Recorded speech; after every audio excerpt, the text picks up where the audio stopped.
Okay, good morning, Libertarians. It's Sunday. Are we all still alive and happy? And how many people were at the party last night above my room? Nice try, Fed.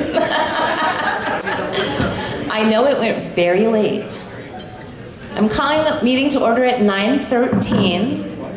And the first thing we're going to do is have the secretary give the credentials report. Mr. Secretary? Hello. Hello. Try the other one. Is this mic live? No. Looking for a microphone, guys. Hello. Soundboard. Hello? There we go. Okay. So, thus far today we have 81 delegates checked in. We need 41 for a quorum in the majority. The 2/3 majority is no longer applicable since we made that change yesterday, and we need 9 for a standing second. Thank you. Okay. Mr. Weber. Or, I'm sorry. Yes, sir. Thank you. I'd like to propose an additional bylaws amendment. Just turn the mic on. Oh, Use the mic. where do you turn it? They'll turn it on at the back.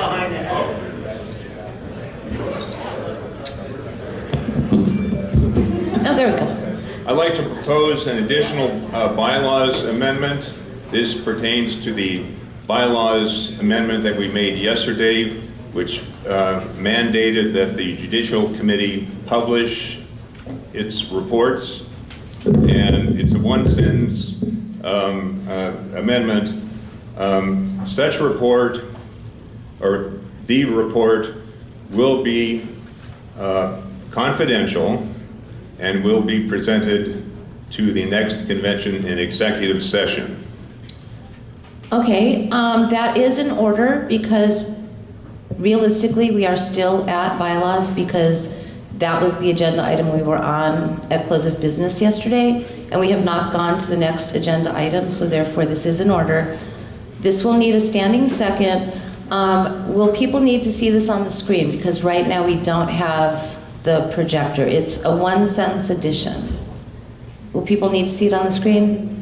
Okay, so I need a standing second of 9 people, which I have far more than 9. So you can speak to your motion for 2 minutes. Could you repeat the language, please? Well, okay, can you hand me the language? It's just one sentence. Do you have it written down? No, actually, I didn't. It's just Okay, well, say it again. Speak to it and say it again. The secretary needs to get the exact wording. Okay, so just say it again. Okay, I don't know exactly where it goes, but here it is. The report shall be confidential and shall be presented to the next convention in executive session.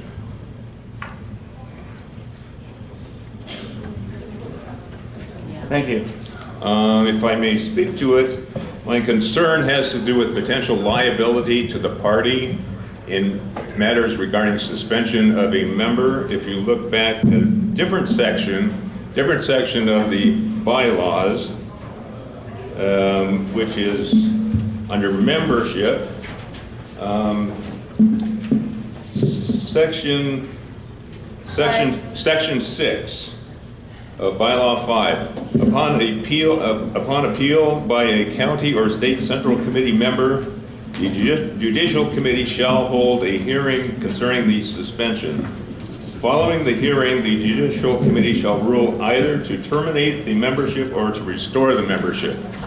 Now, if you look in that same section, it says that termination of membership by the Executive Committee shall be an executive session. In other words, it's purely private. If we have to publish a report affirming the suspension, that means that we are breaking confidentiality, and that exposes us to legal liability for things like defamation. So long as it remains strictly within the party, it's not a public matter, and can't be defamatory. That's my concern. Thank you. Yes. Okay. We've done this is just real quickly in order of business. There's people in the room that have not signed in. I just gave the credentials report. You can go ahead, credential those people. We will do another report before we come to a vote on this. Okay? So credentials committee, before we get to this vote, I will need a new report, but I'll give you a heads up. Yes, sir. This is speaking to the proposal. Yes. And if the secretary could just read the language out loud again so that I'm clear on this, because I think that there's a gap. Okay, so this is what I've got the sentence. It's going to be in Bylaw 14 Judicial Committee, and I don't have the bylaws report in front of me to see. Do we have that up? Sorry. I got it here as we amended it yesterday. Okay, so this is how we amended it yesterday, and so where this would go would be, I believe, if I'm understanding this correctly, a final sentence.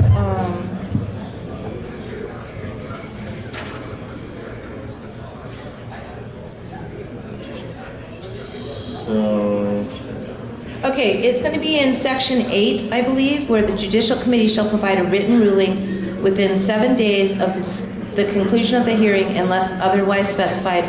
That ruling shall either be that no action is necessary or state specifically what violations of the governing documents justifies the action or remedy sought by the appellants. In the event that the Judicial Committee fails to, I don't know if this is the part that changed.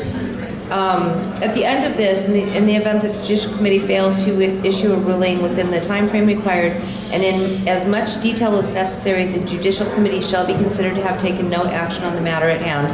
This would add a final sentence that says, the report shall be confidential and presented to the next convention in executive session, is what his amendment is. So I'd like to add some language in the beginning to that new sentence, which says, if the matter involves a suspension of membership, comma, then the rest of the sentence. Because I don't want every single report of the JC to be confidential.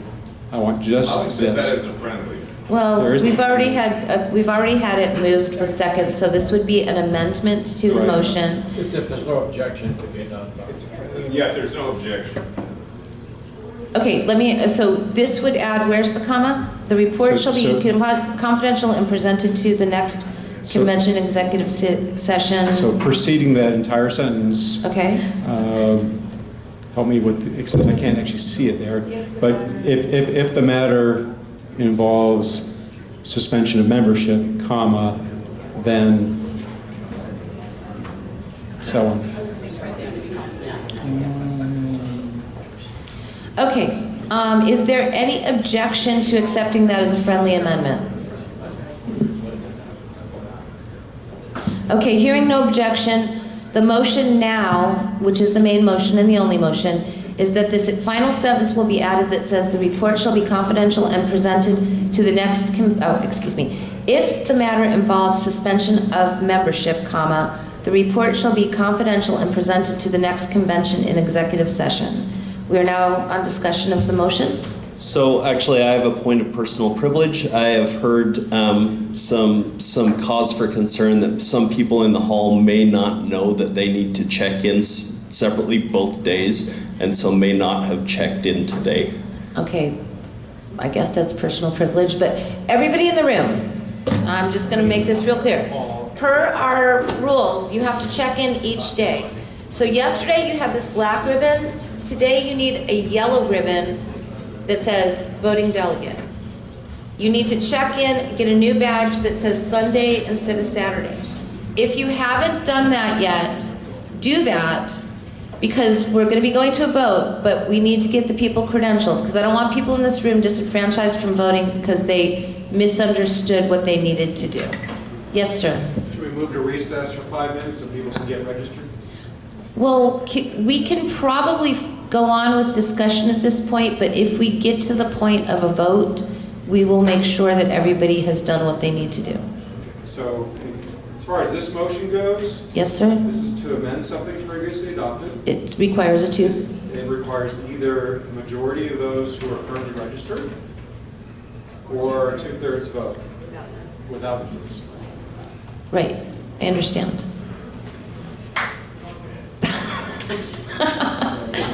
I thought you were clapping at him. Yes, I do know that, and this will require a 2/3 vote.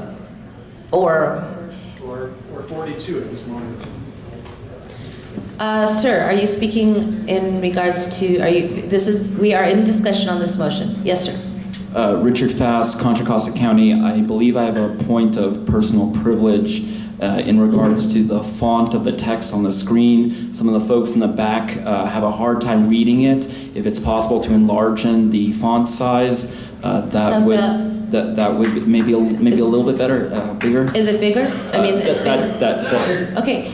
And, Thank you so much. and Richard, at one point, come here real quick.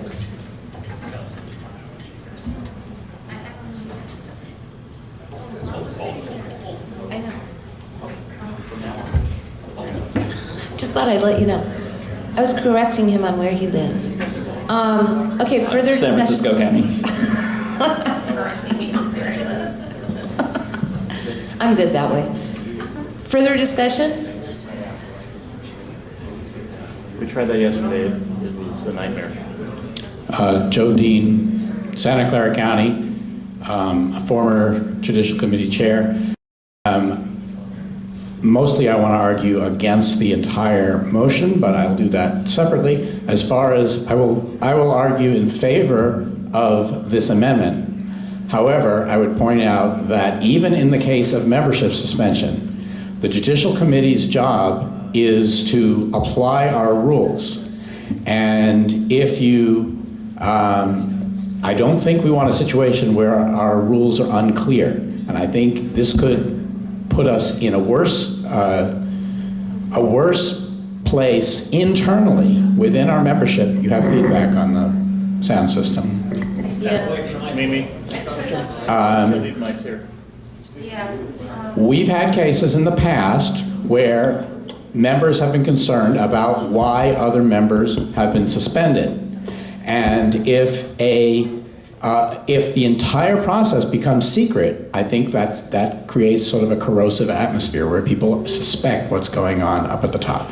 And the other thing I want to point out about people who appeals of membership suspension, the only reason that ever comes to the Judicial Committee is because the person who was suspended wants to appeal it.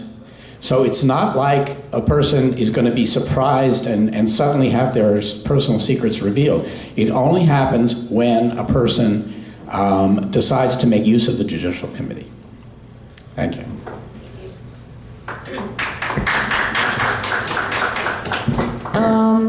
Is it better with the feedback now? Yes. Okay. Alrighty then. Is there further discussion on this motion? The amendment or amendment? The amendment was adopted. The amendment was adopted as a friendly. Well, I'm sorry, I thought I was arguing about the amendment. You announced that it had to be an informal amendment. No, I asked if there was any objection and there was none. So, anyway, it is on the motion. Yes, I'd like to expand further on my first comment. For example, a member can be suspended for stealing party funds. And if you suspend a person for stealing party funds, you are, by definition, calling them a thief. And that is legally actionable. You can be sued for defamation for that. However, defamation has to be public.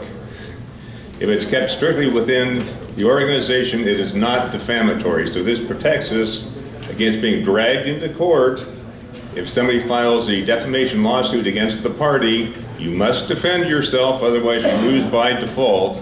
And then it goes to a jury and they decide whether or not it's defamatory. It has nothing, it's out of our hands. So we want to keep this in-house. Yes, sir. I'd like to add another amendment, please, before the comma. Before the comma, Before okay. the comma. And the member requests it. So if the matter involves suspension of membership and the member requests it, the report shall be confidential. So this addresses the issue of whether somebody feels like they're going to be defamed, they don't want to have it happen in public. I can respect that. But for many of them, they're saying, yeah, I want this to be out there. I want this to be discussed and all that. So let them in effect waive their concern. And by them giving permission for this to be made public, I don't think we have much risk. Okay, now that's an amendment that will require a standing second.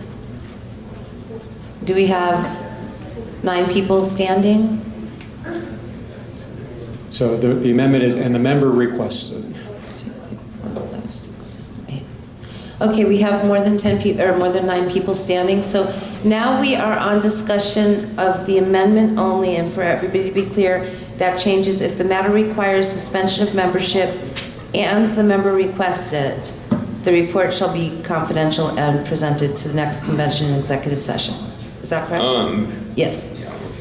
I'd like to address Mr. Starr's objection or amendment, is that if a person whose membership has been suspended and wants to bring it up, they can bring it up before the entire convention. It's in the bylaws. You can, a judicial committee ruling can be overridden by the convention. So it's unnecessary. You need to get back in line, Mr. Starr. Raising your hand doesn't work. Yes, Yes, sir. I urge a yes vote on the motion. I think the whole thing is crazy, but on this amendment, I do support it, and I think that Bob is incorrect on this. And too many times, and I've been involved since 1982, somebody gets their membership taken away from them, and then everybody wonders what's going on, and in the past it's been done in secret, executive session. And that doesn't instill, I would say, confidence. Yes, sir. So 2 things. One is, I'm uncomfortable with this cult of secrecy that seems to be motivating a number of actions by the party. I think openness is a virtue. I think we need to... Our Sergeant at Arms is... I think we need to maintain openness as much as we can. I understand occasionally we have to do something in secret, but creating blanket rules that promote secrecy, I think, is a mistake. Second, on the question of people being defamed and feeling defamed, I know that in a number of recent cases, people felt that the fact that they were suspended and that the party refused to say why, they considered itself to be a defamation. And essentially the party is making public what this kind of situation creates is the party is making a public statement that this person is a bad person and giving nobody a way to judge whether that was a reasonable evaluation of them. So I think we need to resist this everything might be a lawsuit is not a way that we should be organizing our business. Yes, sir. And just so you know, we've got 1 minute and 12 seconds left on this item. This is not about secrecy. It's about privacy for the person who's being impacted by this. And as far as something being open and all that, once again, the person can say, hey, I want this to be out there. Companies all the time have terminations of employees. It's announced to the world that the employee's been terminated. It's not considered defamatory because they didn't go out and announce to the world why. The reason why I want this amendment also in particular is I think that the member himself or herself should also be given access to the report. So without this could have been maintained as secret until the convention. So at the very least, the person who's impacted is going to see the report he can make the decision as to whether he wants this to be presented in public or not. So let's not, I think this is something that balances the need for openness and also the need for privacy of the person who's being impacted. I kept time, I paused it when we were doing other stuff. It's time right now. We are at time on this agenda item. However, we're going to have to extend 1 minute? Credential. We can, yes, we can do that thing. I move to extend 1 minute. It's been moved to extend 1 minute. Is there any objection to extending time by 1 minute? Hearing none, we're extended by 1 minute. I have mixed feelings on whether we need this sentence actually, because the top part of it just says that the ruling needs to mention the bylaw violations that were involved. I don't think that it requires that we do an extensive report that gets into potentially defamatory material. So above it talks about a ruling, and now we have a sentence about a report, which we didn't have before. So this might actually require the JC to be more specific and produce material that otherwise wouldn't have been required by the first part that was adopted yesterday. So I have mixed feelings about this because I think it will imply that there needs to be a report in addition to the ruling, which I think the original ruling could do what it needs to do without creating the situation that we're worried about. Okay, we are at time. I'm going to ask the parliamentarian a question real quick because I just thought of something about this. So I'm going to see if I can ask this out loud. So,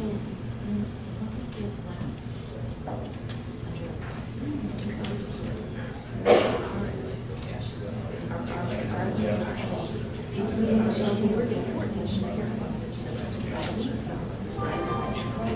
Right, so it would be reasonable to say that if they approve the right to have, so now we have to wait. Yeah. This would be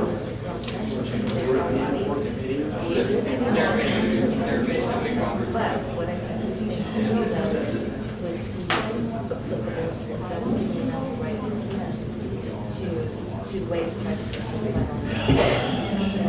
I'm asking these questions for sure. I would say this would actually additional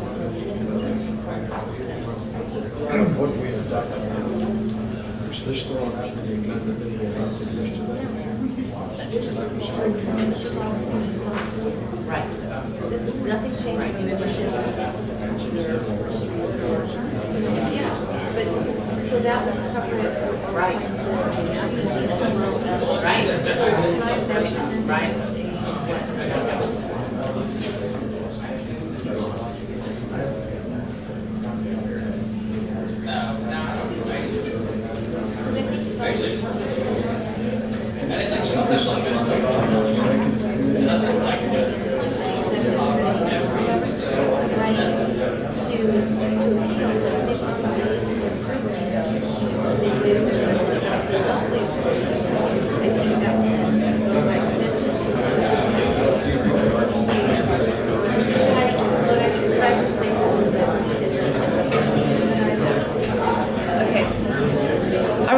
arguing in favor or in opposition of this, but I will need a motion to suspend time by 5 minutes to say what I want to say. Okay, can I have 1 minute also? Do you want to do me a favor and extend time by, I won't need the whole 5 probably, but I can't make the motion myself, but I think that it's within the... I move to extend time for 6 minutes. 1 minute to be, which I get.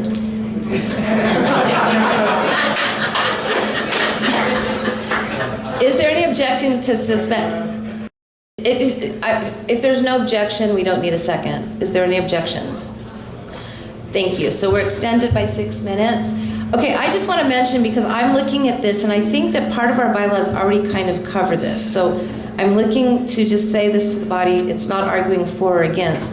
Last year at our convention, we did an amendment to Bylaw 5, Section 5A, or 5. As a final sentence, we say, and this is specifically to member disciplinary action, So we have a member subject to suspension for cause shall be provided at least 15 days notice before proceedings begin in writing of the cause.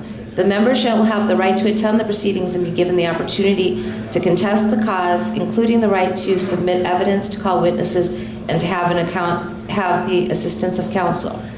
We added also, the meeting shall be held in executive session unless the member subject to suspension affirmatively waives their right to privacy.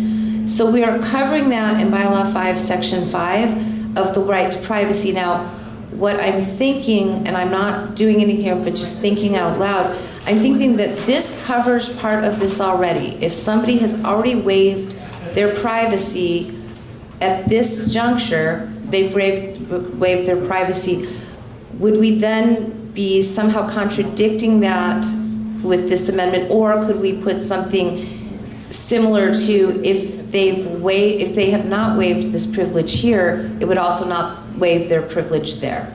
I'm not making this motion, I'm just putting this out there because I think we've got this somewhat covered already in Bylaw 5, Section 5.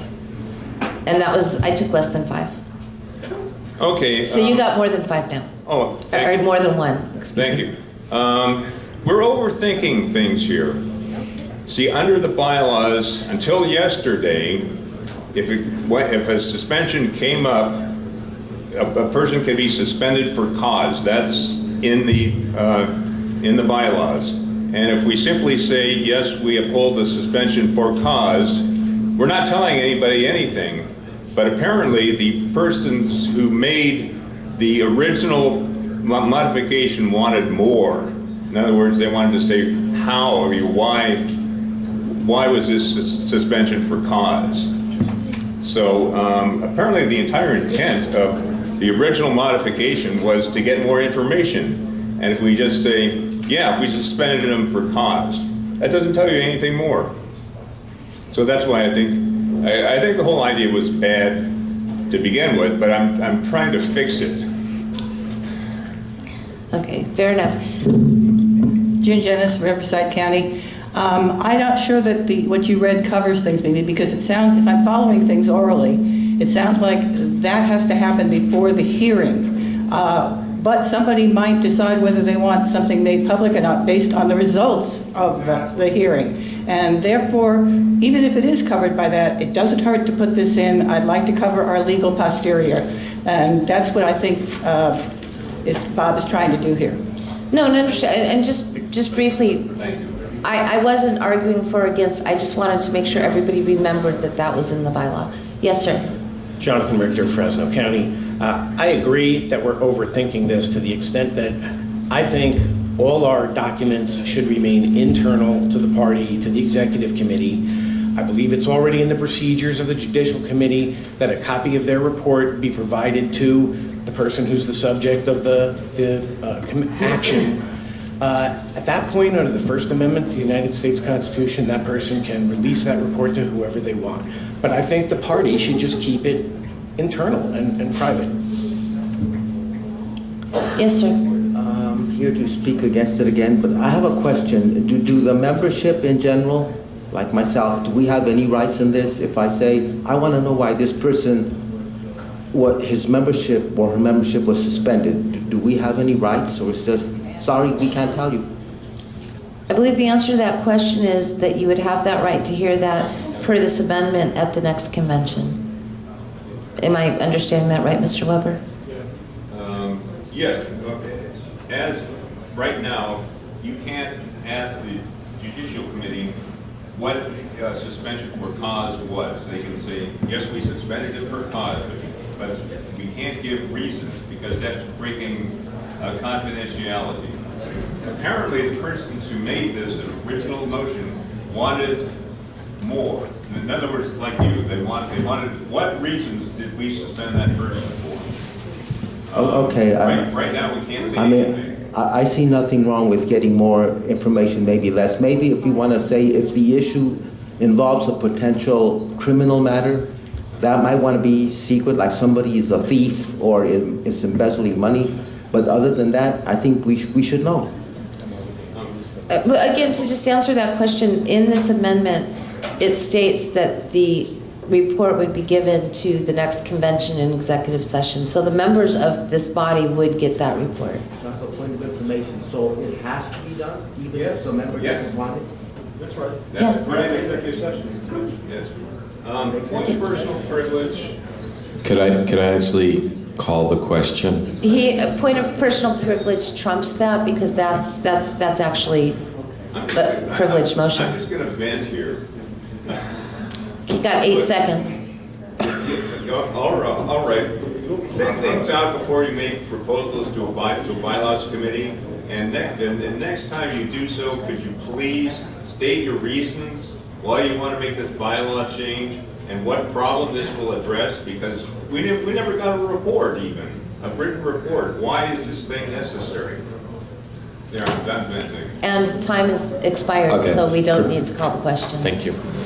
Except for, no, I'm Chris Kinnear from Orange County, and I'm calling the question. no, except for I need to get a new credentials report before we do this because a lot of people credentialed in, so I'm not doing a vote and disenfranchising people that had, so, no. We're done with debate on this item. The debate on this item is done.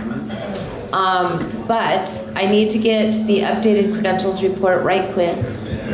Point of information, while you're getting that report, Dave Bowers, Los Angeles County, I just want to be clear because came in just a little bit later.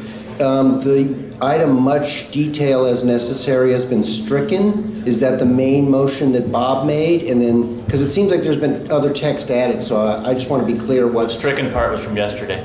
There's only one thing happening today. Before we vote, I will make sure everybody in the room knows what we're voting on.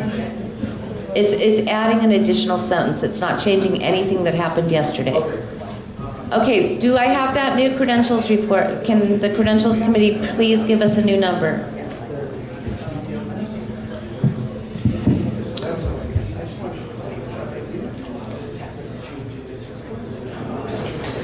You guys back there in the credentials? Okay, got it.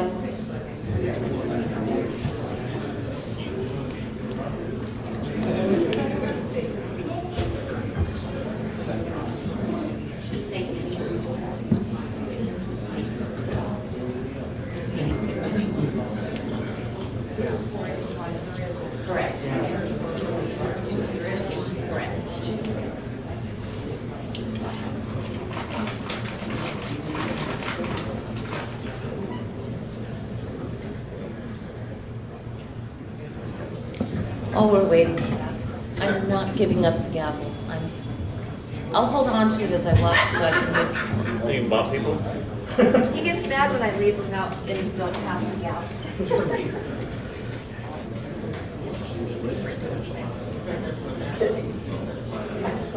Right.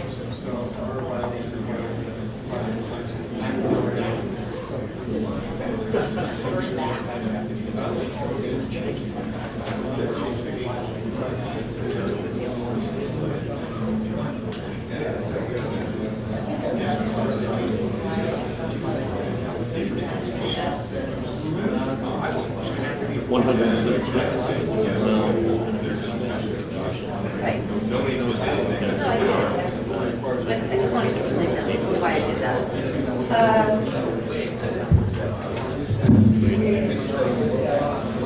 Okay, so we've gotten the new credentials number, Mr. Secretary.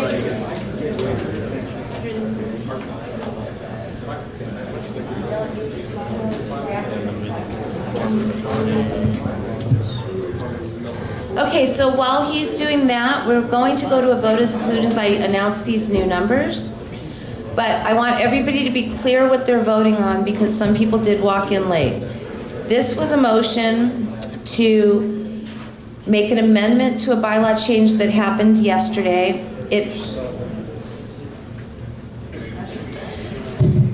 That happened yesterday regarding just once you get it, tell me out loud. Once I did. Okay.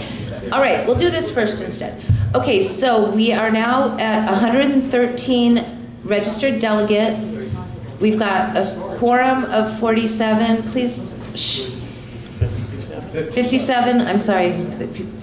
And we need 12 for a standing second. Okay, so we are going to vote on this motion that, as amended, which would be to add an additional sentence to Bylaw 14, Section 8. Is it 14? Section. Right, to the one that we adopted yesterday, and it's Section 8, and the final sentence will be, and this is in regards to the report that's now required, if the matter involves suspension of membership and the member requests it, the report shall be confidential and presented to the next convention in executive session. Does everybody understand what they're voting on? Point of information? Yes, sir. So as I read that, both cases have to be correct in order for the report to be confidential. Is that right? Correct. Thank you. Yeah, it's not an either or, it's that that's what they're doing. Does everybody understand what they're voting on? Okay, so this is going to require either a majority of all delegates or a 2/3 vote, just so everybody knows. All those in favor of this motion as amended, please say aye. Aye. All those opposed? Nay. It passes. Okay, we are done with that. So is there anything else for the bylaws before we go on to the next item on the agenda? Okay, hearing none. That will take us to the next item on the agenda, which is elections. And just so we're all clear, one thing that will change now on elections, and I know that TJ needs a few minutes for Porcupine, correct? What are you here for? To make a motion to suspend the rules. Oh, okay. Can I just say this one thing first? Yeah, absolutely. Okay. I was waiting for you. Okay. Okay, so at elections, and the elections are going to be in the following order. We will first be voting for party officers, which will be the chair, vice chair, secretary, and treasurer. We will then be voting for the area coordinators, southern, northern, and central. And those will be only voted on by those in those respective areas. If you don't know the area you're in, it should say it right on your badge in case you forget. We will then go to at-large executive committee members, at-large executive committee alternates, and because of the bylaws amendment yesterday, we will be also electing 2 alternate judicial committee members this year. And those are all of the elections. Yes, sir, at the microphone. All right. So I would like to move to suspend the rules to permit the use of the Porcupine app electronic voting system for our elections.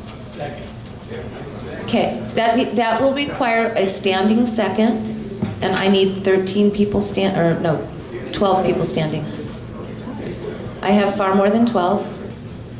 So we will go to, this is a motion to suspend the rules.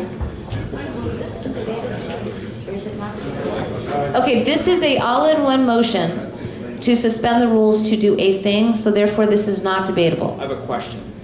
If it's a point of information, yes, go ahead, sir. Richard Fass, San Francisco County. Point of information. If this motion passes, am I correct in understanding that paper ballots are also an option in addition? Okay, just want to be clear. For those that don't have a device, or those that can't, aren't able to for whatever reason, as we explained yesterday, we will still be able to accommodate paper ballots for those folks. Thank you so much. And speaking of which, Dr. Olsen? Yeah. Did we bring down the index cards? Where are they? In the suite, I think, unless, ask your wife, she brought them? Okay. Okay, a little bit of inside stuff. Okay, so we are having no discussion on this, so all those in favor of, okay, this is a motion to suspend the rules to permit using the Porcupine app for voting at this convention. Does everybody understand? With the understanding that if you don't have a device, you're unable to use a device, you can still use a paper ballot. Or if you just don't want to use a device. And by the way, I know we had a little bit of confusion yesterday.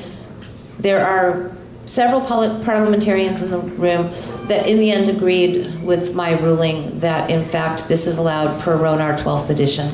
So this is good to go.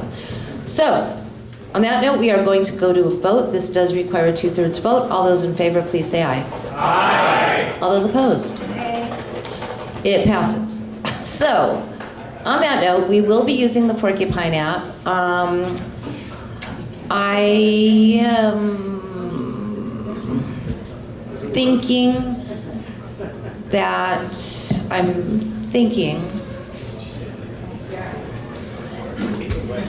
that we're going to recess for 10 minutes to make sure that the Porcupine app is ready to go. And when we come back from a 10-minute recess, we will have the paper ballots for those that need them. And we will go to the first election on the agenda, which is the chair.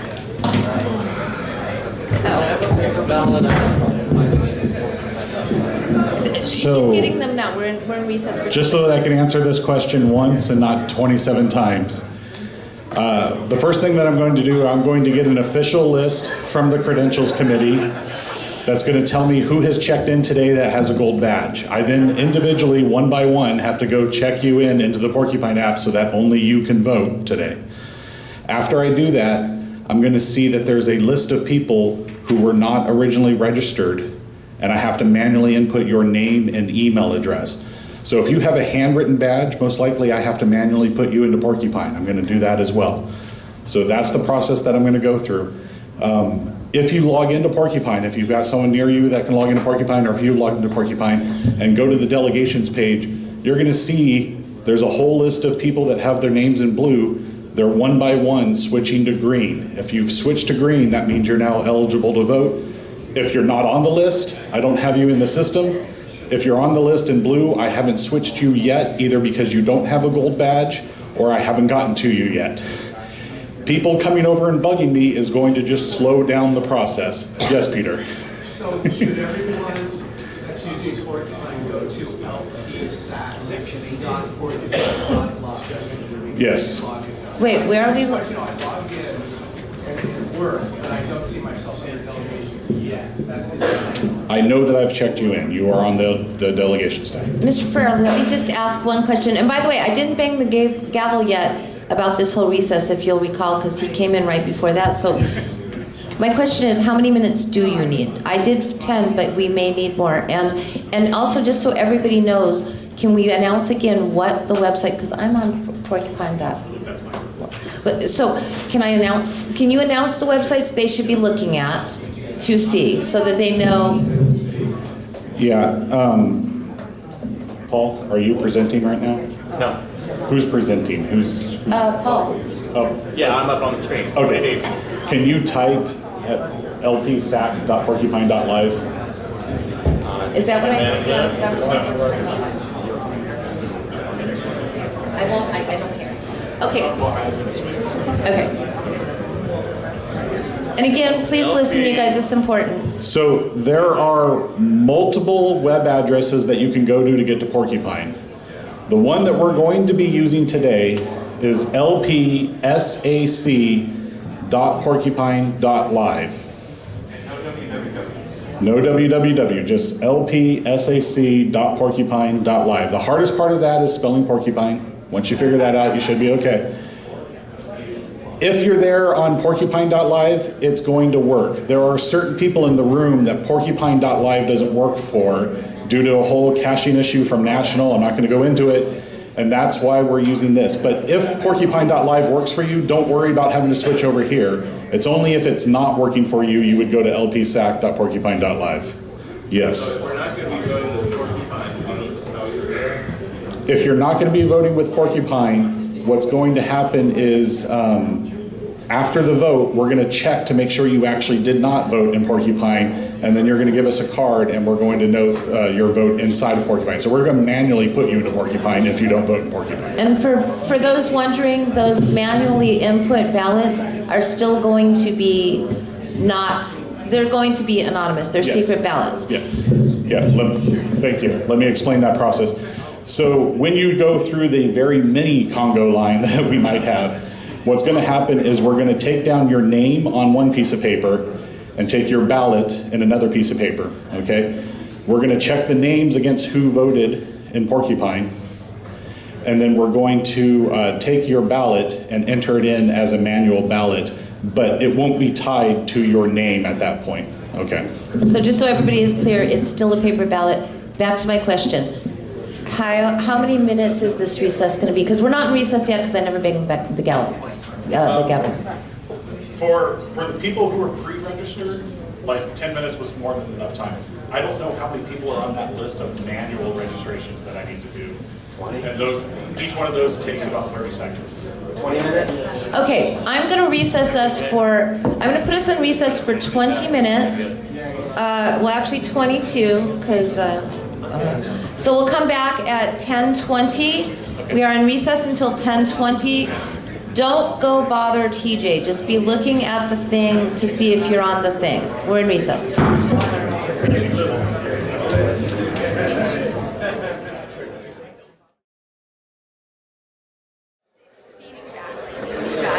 I know I'm 5 minutes late, but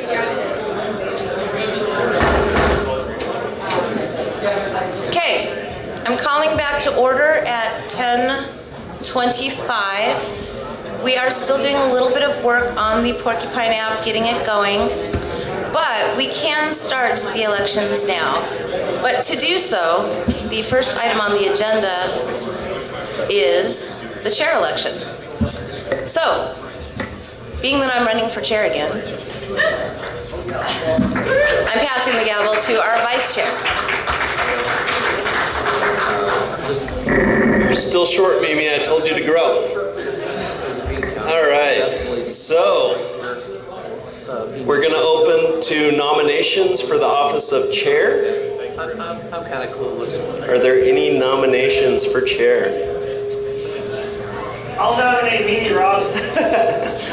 Oh, wait, never mind. Okay. Never mind. So, Go there. Mr. Hewitt?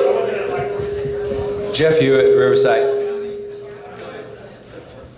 Hello, Tim. Yeah, okay. I would like to nominate Mimi Robson, and do I have like 1 minute?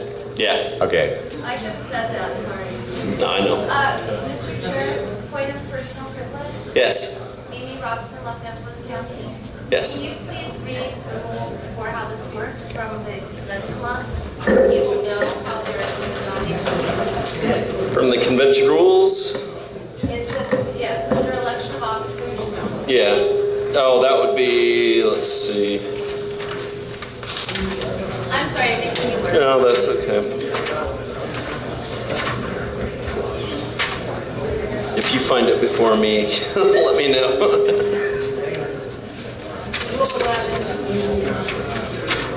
Page 24. Page 24.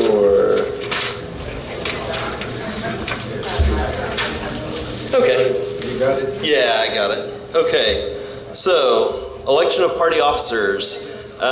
Delegates shall nominate and elect party officers in the following order: chair, vice chair, secretary, and treasurer, which we're starting with chair. Delegates shall make nominations from the floor. Each candidate shall be allowed one nominating speech and one seconding speech made by delegates. The total time for both speeches shall not exceed 5 minutes. After delegates give the nominating and seconding speeches, the candidate may then speak for a maximum of 10 minutes. Elections will be conducted using instant runoff voting. For each office to be elected to the office, a candidate shall receive a majority vote of all the ballots cast. Delegates may rank their candidate choices on their ballots in order of preference. So you can vote for more than one person in ranked order. Such as first choice, second choice, third choice, and so on. Delegates shall turn in all individual ballots to the secretary, and in this case we'll be using the Porcupine app and also accepting paper ballots. In cases in which no candidate receives a majority of first choice votes, the candidate with the least number of votes shall be eliminated and his or her ballots redistributed to the remaining candidates according to the next choice indicated on the ballots. and when the ballots are recounted. If no candidate yet has a majority of votes, the process of eliminating the candidate with the least number of votes, redistributing according to the next choice on those ballots, and then recounting shall be repeated until one candidate has a majority. Lack of majority vote for one candidate or majority vote for none of the above shall cause nominations for that office to be reopened. If there is only one candidate for an office, the election will be conducted by voice vote with the choice between candidate and none of the above. Never mind. All right, so with that, Mr. Hewitt. So Mimi Robson is someone who is, there you go, okay. Someone who is small in stature, and when I first met her, I thought, who is this crazy person? She had purple hair, and you know, I did not connect with Mimi at all. I'm going to tell you, in the time that since she's been the chair of this party, staying up till 1:30, 4 o'clock in the morning to do the hard work of this party, she has come through on everything as far as, you know, look at, just today, she told Aaron Starr, either get up and get in line with everybody else. Don't be raising your hand like you're somebody special. That is a special person. That is a special person. And I'll make this really quick. Look at, Libertarians, we are selfish people. Yay. We're very selfish people, but who is more selfish than someone whose name has a double dose of the first person pronoun? Thank you. Whatever that was, I second it. Right. I third it, plus you really love dogs. All right. Are there any other nominations for chair? Okay, Mr. Ogle. My name is James Ogle, and thank you very much for this opportunity. I really appreciate being here. Thank you, everyone. And for my 1 minute of nomination, does anyone in the room know? Who are you nominating? I'm nominating my own name, James Ogle, for chair. Okay. Thank you. And my 1 minute, I'd like to ask if anyone knows how the Hagenbach-Bischoff method of 1900 works for pure proportional representation, please raise your hand. Or if you know of Lani Guinier. Mr. Ogle, do you have a second? Okay, I can only nominate, so if anyone wants to second me, thank you. According to the rules, it says second. He's allowed a second. Oh, yeah, you're right. But Okay. nominations All right. don't require a second. They don't need a second. Okay. All right, Mr. Bowers? Point of information. Point of information, Dave Bowers, Los Angeles County. On the ranked choice voting, if we only vote one name, does that become our second choice and our third choice and our fourth choice in the vote, or do we have to completely keep entering the name over and over again? So, no, you can just vote one name if that's what you want to do, and that would continue to be your vote until that person is removed from the ballot. Got it. And ongoing ballots. Okay, so if they're... Your vote is exhausted. A point of information, Ed Wimmer, Santa Clara County. So if you vote, can you vote for like two people and then NOTA? And No, if you vote for NOTA, then that eliminates all of your other votes because you're voting for none of the above, which means all your other votes are discounted. Now, however, my understanding is with the Porcupine app, you can either vote for candidates or you can vote for NOTA. You cannot vote for both. Oh, okay, so it's not like if the first two don't get in, you want NOTA. It's like if you say NOTA, then that's... Right, if your first two don't get in, then it's basically NOTA, but without voting NOTA. I see, okay, thank you. Mm-hmm. All right, are there any other nominations? All right, seeing none, nominations are closed, and we will, I guess, start the voting unless the Porcupine app's not ready. Oh, that's right. 10 minutes each for the speeches. So,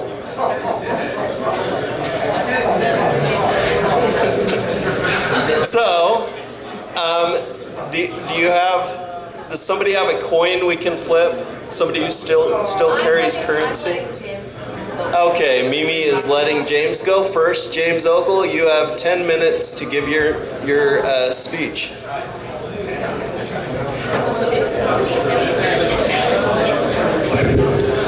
Thank you, everybody. I really appreciate this opportunity. Thank you very much for this time. Gosh, I don't know where to start. This is our electoral college. I worked with about 15 presidential candidates last year, and we elected 548 electors with about 300 backups. I supplied it to the California Secretary of State. So I want to somehow join with the Libertarian Electoral College, our candidates and your candidates together. Now, let me just tell you the difference between me and Mimi, basically, is that I know how to count votes correctly, and when I ran for the Los Angeles County Judicial Committee in 2018, 3 people won, but it wasn't me, and one of them stood down, and when he did, his 2 votes single transferred to my name. So of the correctly marked ballots, I got 3 of the 9, but the person they elected only got 2 of the 9. So there's 2 ways to count votes. They used approval voting to count those votes, but the other way, with approval voting, that's like where the biggest group gets all the seats. But with proportional representation, if you get 1/3 of the votes, you get 1 of the 3 seats. So now when in relation to Mimi, I tried to contact all the officers of the county and judicial committees, including Mimi, because I was her Facebook friend. By the way, I was deleted from California Facebook page because I was running on a women's candidate race.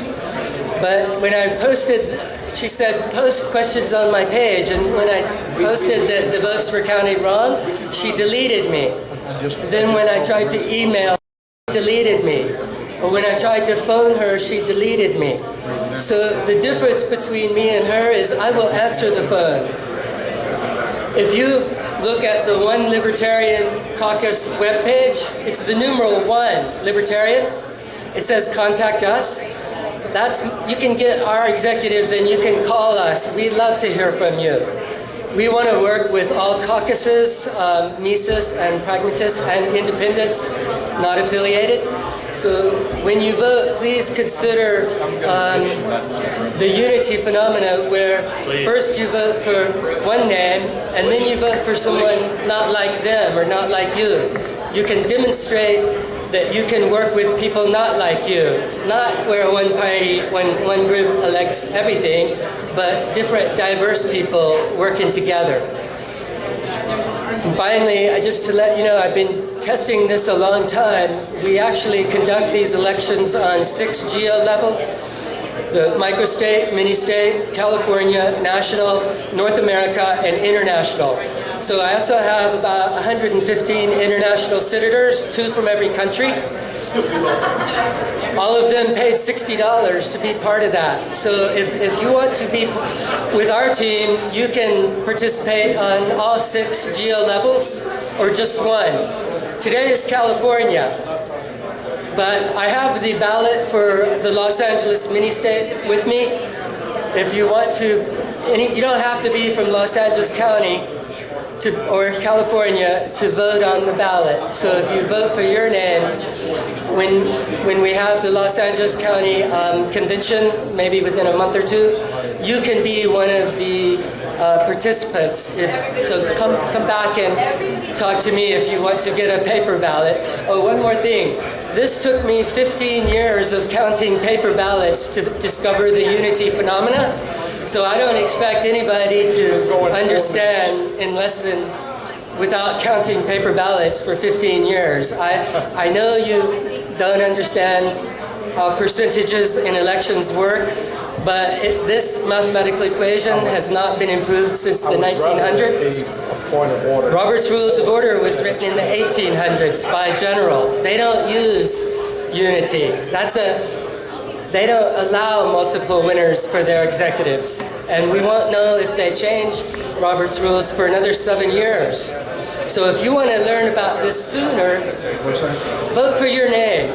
And if it's a write-in, vote for your name.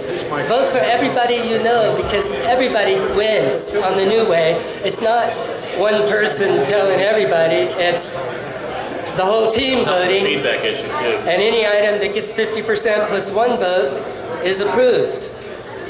Now, if you get an item with higher, like 100%, that cancels out lower items. So we can have many, many different decision items. Do I still have? One more thing is that our elections start from January 1st and end on December 31st. You mail your paper ballot in. So when we have the convention, it's only for approving all the votes and any last minute changes. So not only do you not have to have a speech for every candidate in a single winter election, everybody speaks once, everybody votes once, but you can do it all year long. And then at the convention, if you want to change your vote, you can. So if anyone wants to, be sure to talk to me, because my ballot is correct. We do not allow single winners. One more comment about Lonnie Guinier. She was a professor in Texas. I think 0 African-American congressmen had been elected when she was doing a study, even though they had about 45% of the population. And so she was known for writing a book in 1992, and I met her. She signed my copy. She's very nice. This struggle has been going on a long time. People who don't get 50% plus one can't win Congress. But fortunately, all federal elections are multi-winner. President, vice president, 2 senators, multiple congressmen. There's no single winner federal elections. So we can elect all of our congressmen simultaneously. There's no need to elect single winner for president. In the stage last year, remember 6 were in the audience? Actually, there was 2 more. Judge Gray was not even permitted to be on the stage, and his vice presidential candidate. So there was actually 2 women, 1 woman and 2 African Americans who were regulated to the audience who didn't get to vote. One of them was running on Judge Gray's ticket. So what you do is you have everybody on the stage. The top vote getter is president. The second top getter is vice president. But if they decline, then the third one is. So that's how you do it. Instead of a 50% plus one threshold, like the porcupine program, under the hair quota, the droop quota, it's the total number of seats, 2, president, vice president, plus 1 is 3. 1 divided by 3 is 33.33%. That way, after the first 33.33% elects president, new people vote for vice president. It's not like on the Constitution. On the Constitution, they give all the electors 2 votes. But limited voting is where all the electors only get 1 vote for president and vice president. That's a 3-party system. They don't want you to know that. They didn't let me speak. Everyone, 1 man, 1 vote for 2 seats. A 3-party system. 1 man, 1 token for 2 seats. A 3-party system. But the Libertarian Party gave 2 tokens. 1 for president, 1 for vice president. So the biggest group elected both. But had we had all the president and vice president candidates, the more the better on the stage, say all 60 for 1 hour, that would be 1 minute each. Mr. Ogle, 1 minute. Then anyone running for president could have also qualified for vice president. If they didn't get number 1, at least they were on a team, president and vice president as a team, 2 people. Don't ever use, if a single winner seat is a 1-party system. The only way you get a 2-party system is when 2 1-party systems take turns, like in America. That's a 2-party system. Democrat and Republican are also 1-party systems. You can use the correct mathematics and get a 3-party system, which is what I've been pushing for president, vice president. It's actually a three-party system, but because I've been blocked, I first ran in 1995. Last year was my third time. But one more note, in 2012, there was only one primary before the convention. I won that. My name, James Ogle, a Libertarian, won 52.8%, and Gary Johnson was on the Missouri ballot as a Republican. But when I got to the convention, I didn't get any Mr. tokens. Ogle. I won Missouri. You're done. Okay, thank you. I'm from California. California won. Thank you, Mr. Ogle.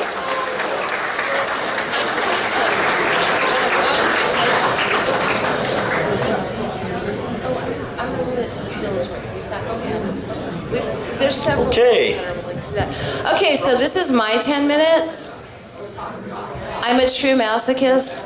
I'm willing to do it again. I love this party. I love everybody in this room. And thanks.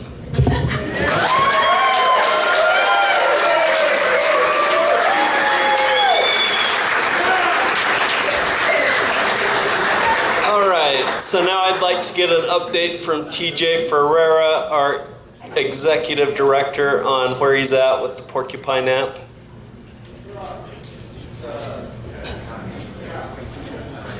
Can somebody interpret what he just said? It exists. Is it ready for voting? Okay, go work. Okay.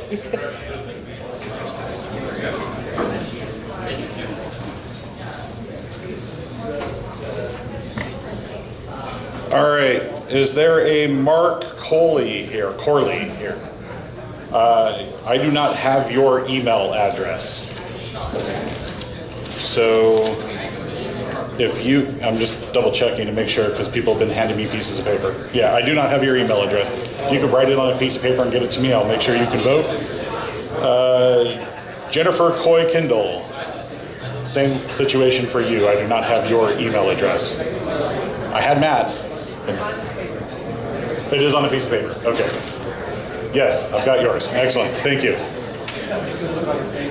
Robert Haglin. I've got yours on a piece of paper. I'm going to go enter that right now. Adam Hammond. Adam, come on. Do I have yours on a piece of paper? My email? Yeah. What's that? Okay. Are you logged in? No. Okay. The people that need to hear me can hear me fine.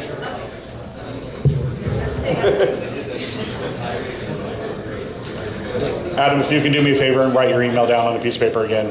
I'm sure I've got it over there, but. Do you want me to take the paper you have with your email address? So you have a piece of paper. Thank you very much. Jack LaFresca. Jack. Do I have your email address on a piece of paper somewhere? Because I don't have it in the system. All right, please write your email down on a piece of paper and get it to me. Victoria Lepekic. Sorry, Victoria. Yeah, we wrote it down. You wrote it down? Okay, it's on one of these pieces of paper. Got it. Perfect.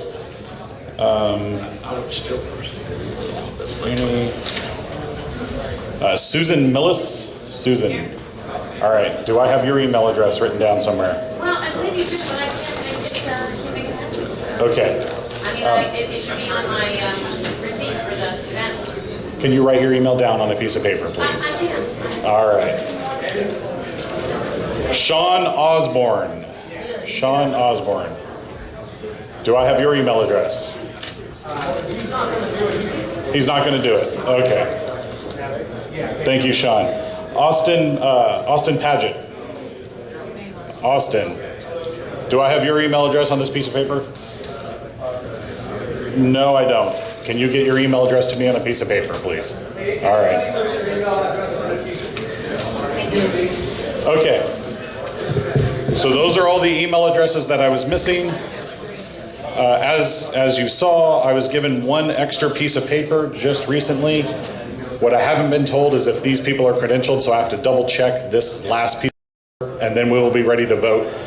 Everyone else, if I didn't call your name, either I never knew about you to begin with, or you didn't sign in today or something.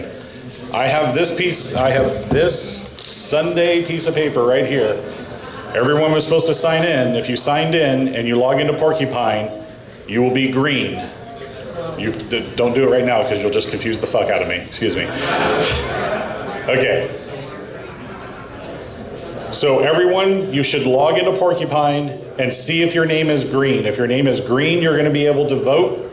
If your name is still blue, there is some problem. If I didn't just call your name because I didn't have your email address, it's some other problem. All right? I'm going to go put these in, and then I'm going to help anyone else that still has a problem. I need 3 minutes to put in these email addresses I just got, and then however much more time to help the last stragglers in. Thank you. Okay. Tim. So, Still a bunch of us that have problems with passwords. Wonderful. We'll get you that. okay, so given that that's going to take a minute to get that app ready, we're going to proceed with vice chair nominations.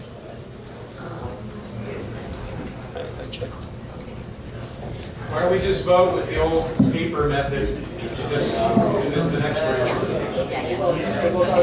We can go to nominations, okay, right, okay. Okay, are there any nominations? Point of information, or Yeah. point of something. So my question is, we can open nominations for vice chair. We can do nominating speeches without closing the nominations until the chair race ends, and then proceed at that time. Is that correct? Yes. Thank you, sir, or chair. No problem. So point of whatever, you're opening nominations at this time, right? I am. Okay, are there any nominations for the office of vice chair? Richard Fast, San Francisco County. I'm here to nominate for Vice Chair Anna Moshasvili. Okay, and you have 5 minutes if you wish to give a nominating speech. I'm not exactly sure. I believe it's...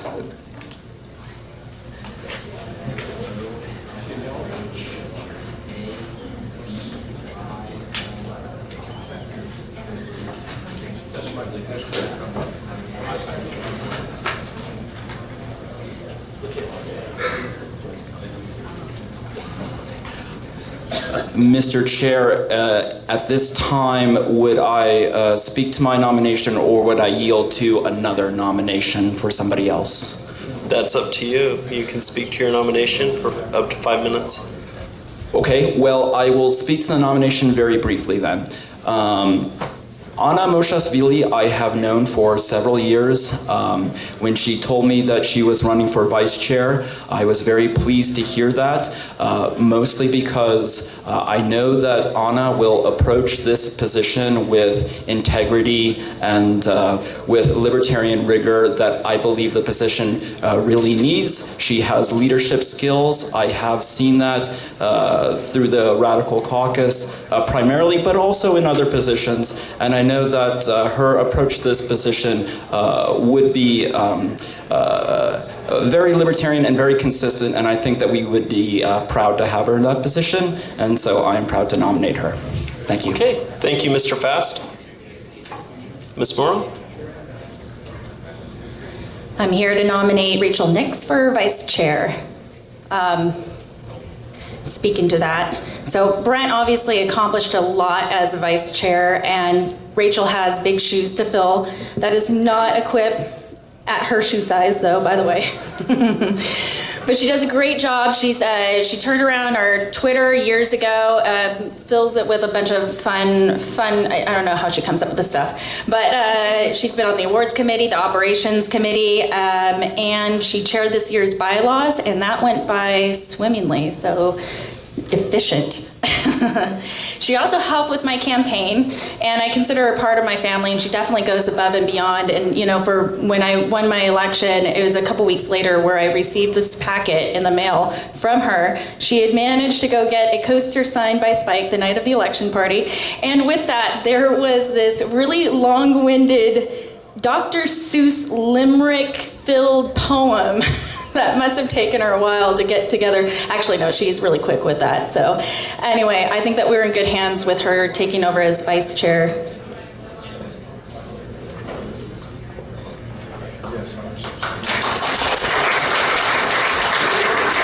Thank you, Ms. Morrow. All right, are there any other nominations at this time for vice chair?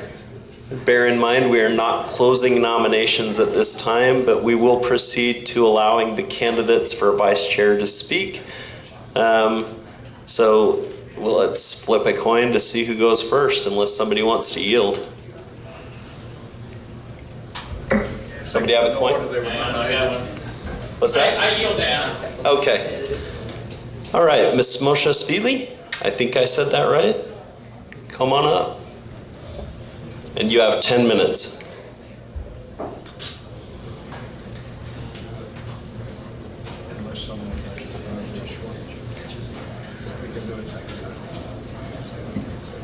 Do I speak here? Yes. May I turn this around? Turn it around this way if you want to face the audience.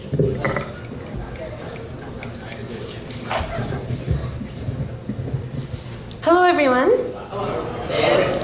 I haven't done public speaking in probably a couple of years, but I'm so happy to be here. In California, we are now, can you hear me? Yes. Okay. We are now finally, after the year that we've had, here in person, and everyone's enjoying themselves. I love this. I want to speak a little bit about myself because I know that some of you don't know who I am. I'm the vice chair of the Libertarian Party Radical Caucus. I have been involved mostly on the national level. This year I made a commitment to get more involved in the state and my county parties. And I promise to be as committed as I have been on the national level at my local state level. What I can do for California is bring in more people. I come from a city of 3 million people. We have a ton of registered libertarian voters, and a lot of them don't even know about the party. They don't know that the LP exists. They don't know that it exists in our county. And I want to bring those people here into the party to become volunteers, to become donors, to become leaders. That is my goal. I'm also here to support my friend Rachel Nix, who's also running for chair, and to show that we have a democratic process in our elections. Thank you very much.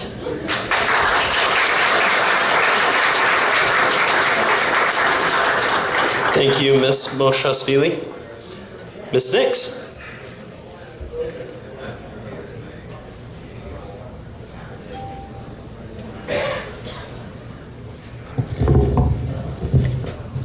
First of all, thank you, Anna. It's been an honor to get to meet you and talk to you over these last couple days, and I wish you the best of luck, especially setting up all of this stuff you want to do in San Diego. I think that's really great.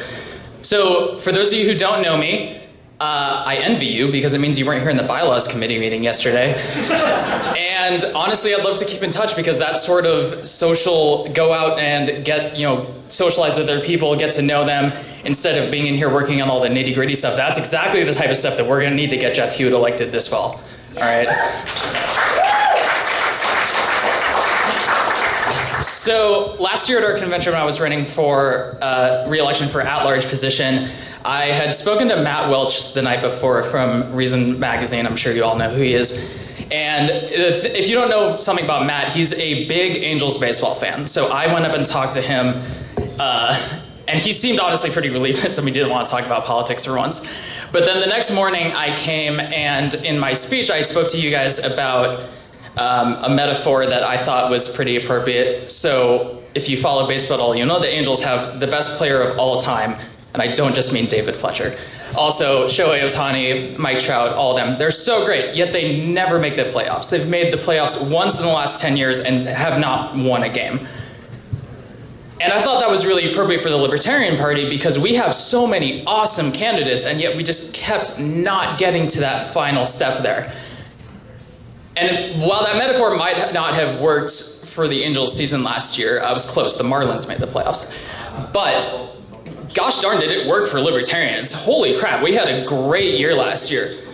We have city council people in, I mean, everybody knows Cleach and Windy in Hanford and Calamasa, they bring them up all the time. We also have people in Menifee, and one that, if you'll excuse me acting as Los Angeles County Vice Chair for a second, another city council candidate that hasn't gotten a lot of attention is Niels Narenheim, sorry if I mess up the pronunciation there, in Redondo Beach. So we actually got another win last year. I just wanted to point that out to everybody. So one of the most important jobs of the vice chair is to assist the chair in whatever he or she, whoever he or she may be, with whatever he or she may need. And I think that's something that I've done very well over the last few years of being on the XCOM. This past year, some of you, most of you probably got a phone call from me in May asking me, or me asking you, why haven't you submitted your ballots yet? Are you gonna vote on this? Are you gonna vote this? So after 72 hours helping Mimi, I feel like I got to know a lot of you really well. And then traveling to Orlando, doing the same thing, helping the California convention or delegation there.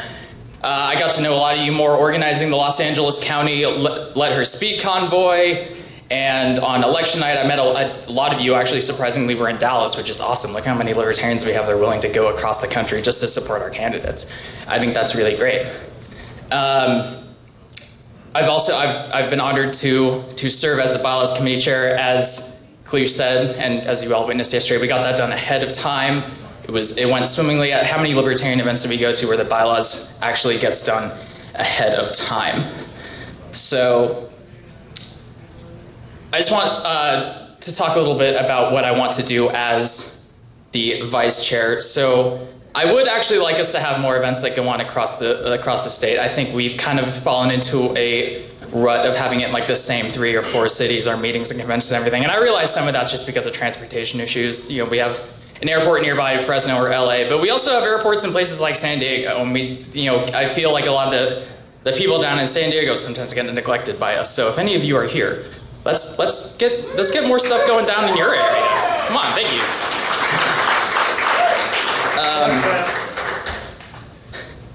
Am I good? No, you've got 6 minutes. I got 6 minutes still. Cool. So I had a lot of fun this past year organizing our monthly protest, or helping organize our monthly protest outside LA City Hall, protesting LA's draconian lockdown measures that unfortunately have spread and gone to the rest of you. Somebody sent me last year a sheet with all the COVID numbers, cases confirmed, all the stats there, and LA County was just so much higher than everybody else, and I feel kind of guilty for that because it spread and affected all you guys. And they did this the state, in the name of protecting us, they ruined our lives, destroyed livelihoods, businesses that people have worked for, traumatized children for years in the years that their brains are developing mentally. Thank you. And telling me that I needed to stay dependent on them for my own safety. These are coming from the people that will shoot you for trying to sell a cigarette, or choking you out on the street, or just shooting you because you happen to be in the house that they thought was somebody else's and you were just trying to sleep, as happened obviously way too many times this past year. And that in exchange for that, they would give me $1,200. Thanks.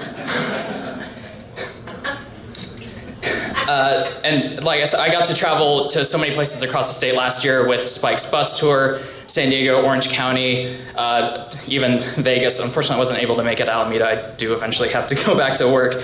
So I don't want to, like I said at the beginning, we did really well with our elections this past year. We got so many people elected, and it's easy at events like this to get cocky in the success that we're going to have, because everyone that we're talking to in this room right now is somebody that, for the most part, agrees with us. They think They think all the same things we do. You know, we have candidate support trainings and elected official trainings, and everyone's like, yeah, this is all great stuff. But I want to make sure that we don't fall into that sort of cocky attitude where we just assume that everyone's going to vote for us, because that's the problem that the Republicans, the Democrats have gotten into. They see a community, that LGBT community, GSM, the Hispanic communities, Black communities. Everyone's going to vote for someone, so why bother? And then I don't remember if it was Boomer or Brent yesterday that talked about going and knocking in on every single door. And a lot of these doors are doors that people have never bothered to knock on before. And I want us to focus on that, especially with the recall election and the regular elections coming up next year. We need to go in and knock on every door, talk to every community. Let's not fall into a sense of security that's going to cost us more votes. Let's exploit that weakness that the other parties have been using for decades and tell us that, oh, don't bother, you're gonna lose. Well, obviously we're not. So we've done great. I think we're gonna continue doing really well. And I'm excited to help out whoever the chair, whoever she may be, to continue that election for the next upcoming years and work with whoever the XCOM is. Regardless of how this election works out, I will still be an at-large representative. So let me know if there's anything that you would like us to do in the party that you have complaints about, and I'd be happy to talk to you. And thank you for your time.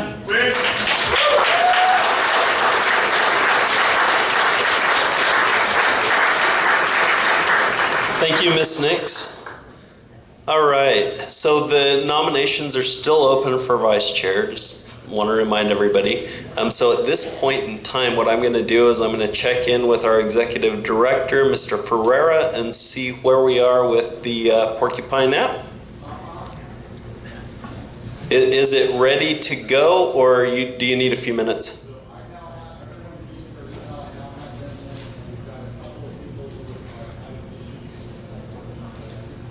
So not quite ready? Okay. So what I'm going to do is I'm going to put us at recess for 10 minutes. So at 11:15, we'll come back.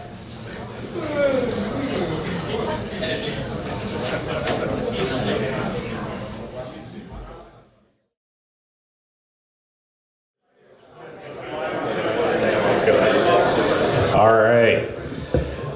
I have now put everyone in the system that I am aware of. If your name is still not appearing in the delegation list, or if your name is blue, not green, I don't know about you. If you've tried to log in, but the password reset issue was not working, I was looking for the treasurer who's not there anymore. But I still need to help you with that. So if you cannot log into the system, or if you can see in the system that you're blue, come back and talk to me. I can address you guys one by one.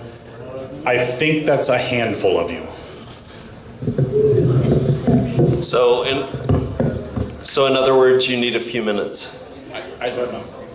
Okay. Oh, and we're back in order. We can do paper ballots for the people that aren't in the system yet. Yep.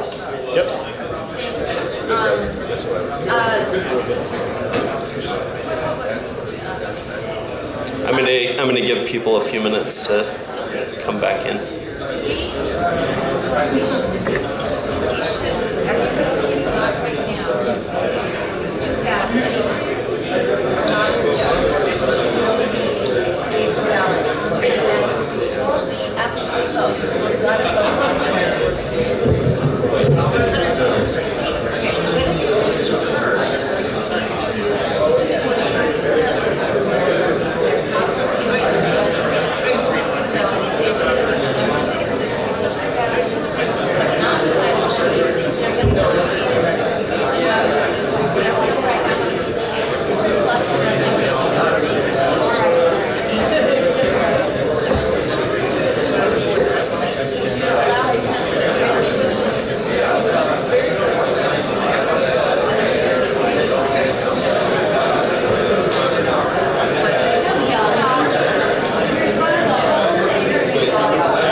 credentials report.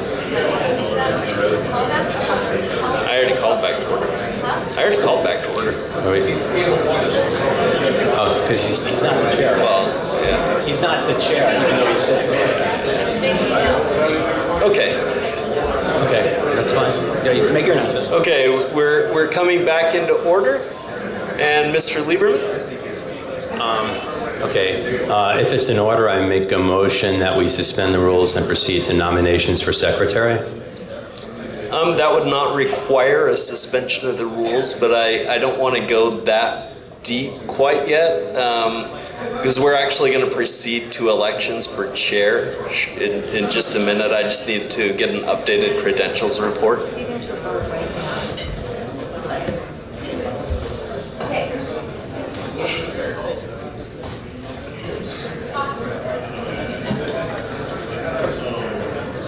Ms. Olsen? I want to make a motion to close vice chair nominations. Okay, so a motion to close vice chair nominations requires a 2/3 majority vote. And how many seconds do we need? Just one? Just one. Okay, so it's been seconded. So we're going to go to a vote on that. I don't believe it's debatable. Okay. All right. So all in favor of closing vice chair nominations at this time, say aye. Aye. All opposed? All right. Thank you. Vice chair nominations have been closed. And I think I have an updated credentials report.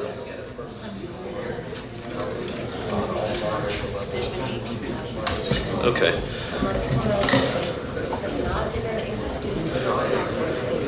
Yeah. Okay. All right, so our updated credentials is 121. All right.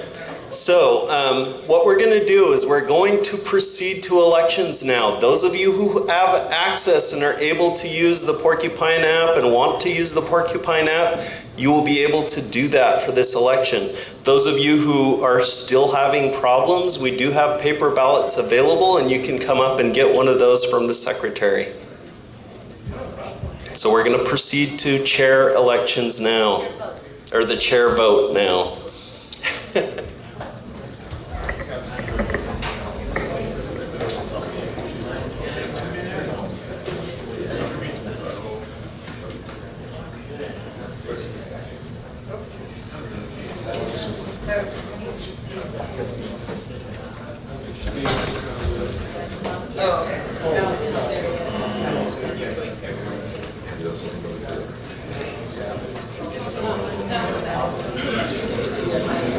It's not up for you. There we go. It is. Paper ballot, one reading. One reading.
switch wasn't on.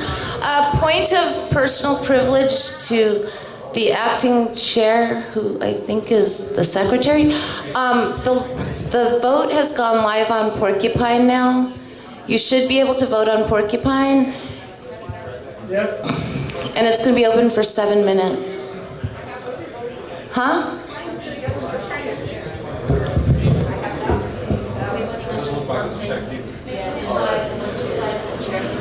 Okay, where did I submit my, sorry.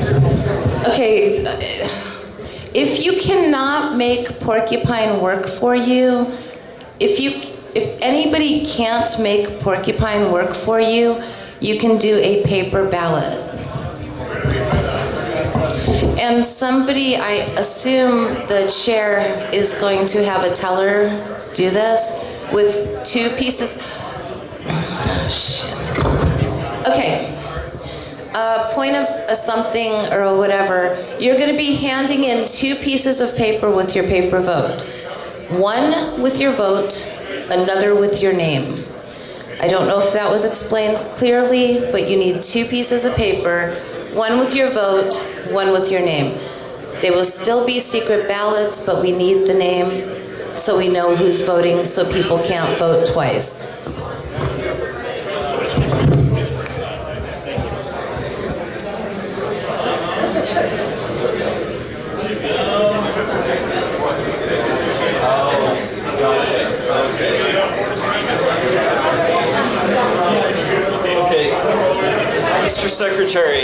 Mr. Secretary, can you move the screen down? Mr. Secretary, can you move the screen down so we can see the candidates for chair? Thank you.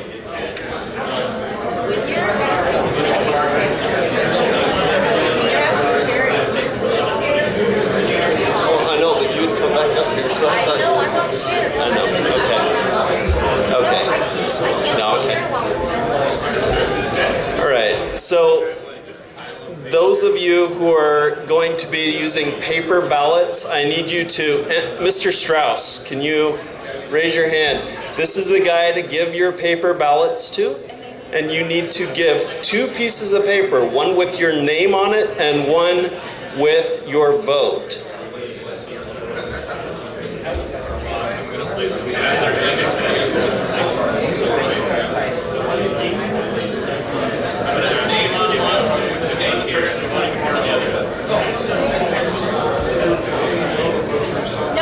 Okay, you guys, I'm not chair, but I'm just going to explain it one more time, okay? Because I'm not chair. You're going to have 2 pieces of these. I need 2 separate ones. One has your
Those of you that voted on Porcupine app, please look and see that your name is on there with the proper number of votes.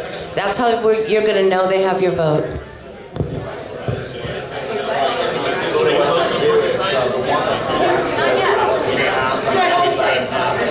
I'll look. Okay, so 3 minutes left on the Porcupine app for voting.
Seconds left on the Porcupine vote.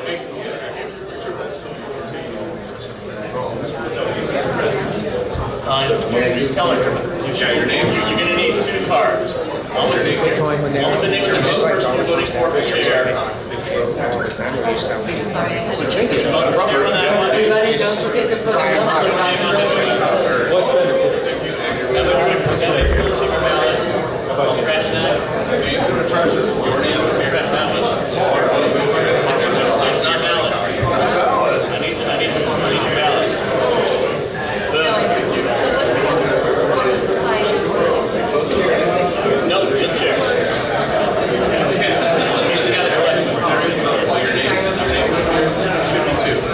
Your name goes here and your vote takes down there.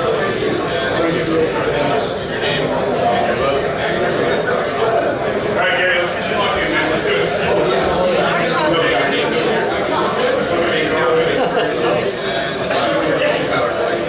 Is it closed? 20 seconds left on Porcupine.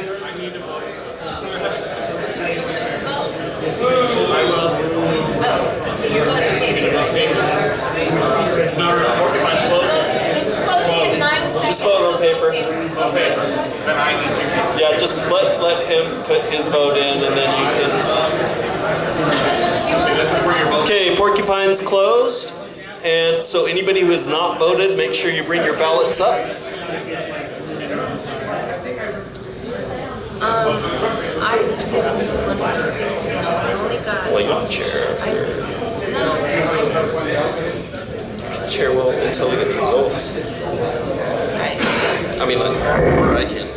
Okay, so I'm taking back the gavel because the vote's over, even though we don't know who won. But I'm chair again. So I'm no longer going to be standing over there. Yeah, you're going to go. Yeah, just took a second to load. Okay, for at least until the vote's over and we know who won, right? So now we can do 1 of 2 things. We've closed nominations for secretary. We will be waiting for vice chair. I was gone, I wasn't chair. For vice chair, we're waiting for the vote for chair to be counted. There are quite a few paper, yes sir. Do wherever you want. You're going to need another pen. I beg your pardon? Yep. Should we be open? Can we, oh wait, I have a question. This possibly could be a solution to that. Being that I'm assuming this one on the first round, it doesn't have to be input into Porcupine, it could just be counted and added to the votes. Yes. So we should have that very soon because they can count the however many 30-something votes pretty quickly. Where are the paper votes so I can add them in? He's tallying right now. He's got them somewhere. Who's tallying? Okay, so then, I should manually add them. Can they open credentials? Don't add them to the system. okay, those of you that have not been credentialed in, give me one moment. Mr. Ferreira, are you done with the sign-in sheets? Yes. Okay, if the credentials could come reclaim the sign-in sheets, those of you that credentialed in with your name written on a piece of paper to get your thing during that time, please go back and sign. Anybody that has not credentialed in yet, please credential in once those papers are back over there. We will have an answer for who won chair really soon. One moment, please. Yes, sir. Probably just right now, it's closed right now. I don't see that. Okay, and one other announcement. Anybody that's having problems logging into Porcupine that had to use the paper ballot this time because they couldn't log in or whatnot, please raise your hands because Mr. Shannon can come help you one-on-one to help you log in.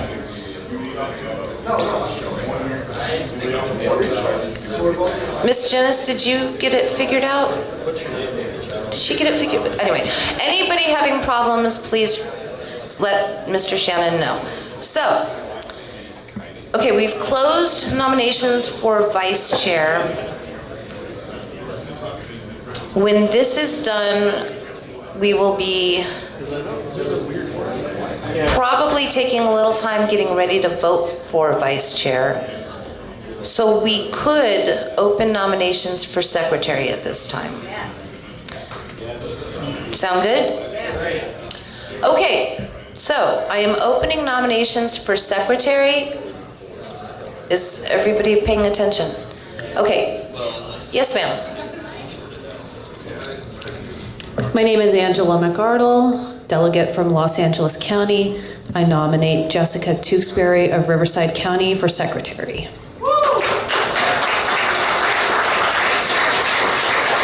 Additional nominations? Huh?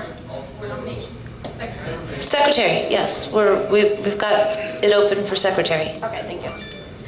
And by the way, the nominating speech and seconding speech is a total of 5 minutes, so everybody understands that. And then and then we'll get to the speeches. Go ahead. All right. I'm going to nominate Jill Olsen for secretary.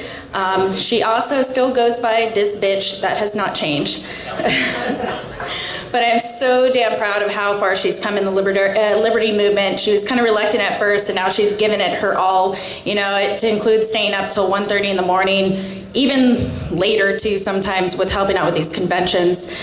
She was my campaign treasurer, which is not an easy task. You can ask our treasurer here how difficult it is dealing with the FPPC filings and stuff. And I'm also really proud of her working through her nerves. She is not comfortable with public speaking. She gets a little nervous about this, and as you know, there will be a lot of public speaking with that, with what the secretary's job would entail. And the fact that she's willing to step up and work through that for the of this whole organization is really admirable. I think she's going to do a phenomenal job doing one of the most difficult tasks that is on the XCOM. Additional nominations? Everybody goes, because I know there's multiple nominees, so as soon as everybody's been nominated, we will basically figure out who's gonna. Ms. Matson, do you have your die with you? Yeah. Okay, is there okay, he's got one, never mind. I've got one. Okay. Oh, you can do your nominating. Okay, let's be clear. You can, the nominating and seconding speeches get total of 5 minutes, and then we will go to, so yes, you can do your nominating speech when you do the nomination. So yes, you can do your nominating speech now. Okay, that's fine.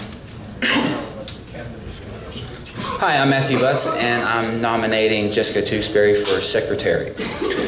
Jessica, when I recruited her into the party, as soon as I reached out to her, she immediately responded, just ready to go, ready to take action. She's kind of in a rural area of Riverside. They're not very active there, and so she's going to be paramount to that. Jessica represents a growing number of small L libertarians who want to get involved in the state party. She's a second-generation libertarian who, along with her parents, supported Ron Paul in 2008 and 2012 and have been longtime registered libertarians. She has already taken the time to fully research the position and had been in talks with Karen Ann Harlos and Angela McArdle to learn about fulfilling the role. There's an urgent need to get the ideas of liberty out in this time. The current state of affairs in California and the country at large are rapidly devolving and driving the desperate need for a libertarian moment. People like her are coming to the party because they see that Libertarian Party members hold liberty as the highest value in politics. Principled messaging and principled action in the LPC will continue to attract more and more long-time libertarians to this cause. By showing a willingness to allow new blood in, we will foster an expansion of the budding alliance between the Libertarian Party and the Liberty Movement at large. This is the revolution hearing the call to come join the Libertarian Party, the place where it truly belongs, and want to support the people who have been here all along. This is the cavalry coming in to reinforce the party. Thank you. I want to say a few words about Jessica and our party in general. Our party is growing at a really impressive rate. It's incredible. And it's people like Jessica who are going to help us continue that growth and trajectory. For the past 4 years or so, our party has sort of recycled the same set of hardworking activists at the executive committee level. And as much as I appreciate all of them, I guess myself included, we're stretched a little bit too thin, we're overworked, and we have the same people doing all the same hard work. I think it's time to bring in new people who can help us with the heavy lifting. We no longer will need good people burning out. We don't need the same people doing the same things over and over again. We need to have new people and let people play to their strengths. I think that's really important for us. Jessica has an analytical mind. She's a little bit different than I am. She's a detail-oriented person. She sees the value in catching typos and fine-tuning our membership system, working behind the scenes to keep the wheels turning. There is tremendous value in placing the right person in the right job. It's what we need to do to build up our infrastructure too. That's what we need so that we can continue to grow the party and let other activists focus on campaigns so that we can support our new executive director, so that we can grow our membership and so that we can win and increase volunteer retention. It's time to expand our volunteer base with Jessica and libertarians like her who believe in the idea of freedom, who are fired up about growing the party, our organization, and who want to roll back the tide of authoritarianism that is sweeping our state. We need people who are ready to rise to the challenge and take on the work. So I'm asking you to please join me in welcoming Jessica to the executive committee. Thank you. Is there any additional nominate? Oh, I thought somebody yelled. About what? Oh, when? Okay, sorry. Yes, when? Okay, is there any additional nominations for secretary? Okay, hearing none. I know. Hearing none, they're closed. So, before we go to the candidates that each get. Point of order. Yes, sir. If we close the nominations before we have the vote on vice chair, theoretically somebody who's running for vice chair and doesn't make it might want to run for secretary. At which point there can be a motion to reopen nominations. However, that would require a majority vote, but I'm sure if somebody really wanted to do it, I think that this body would do that for most people.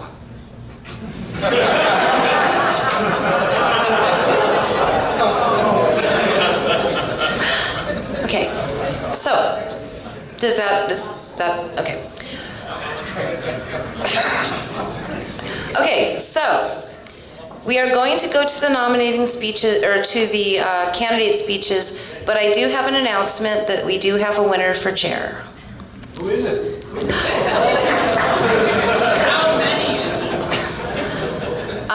Mimi Robson won with 108 votes.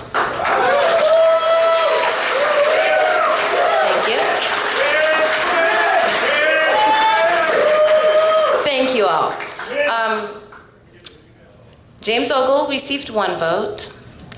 And I want to congratulate these 4 people because they are true libertarians. They voted for Noda. And we did have 1 write-in for Rachel Nix. Really? Rachel Nix. You know what? He's not a voting delegate, but I'm sure he would have voted for his daughter.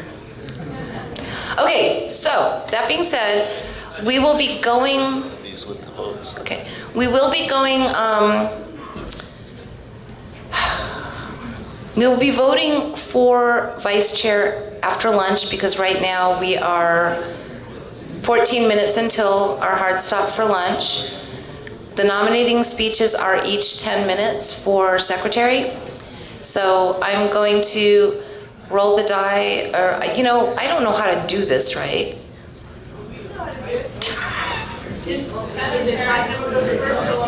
Okay. No. Is it a point of order or is it a privileged motion? It's about the voting results.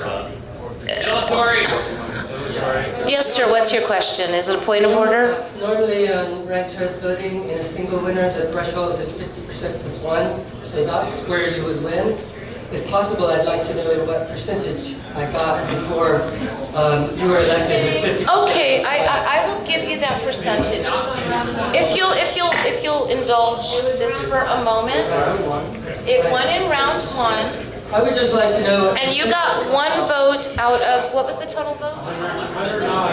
You got 1 out of 109. You got 1 vote out of 109 votes. You got less than 1%. Okay.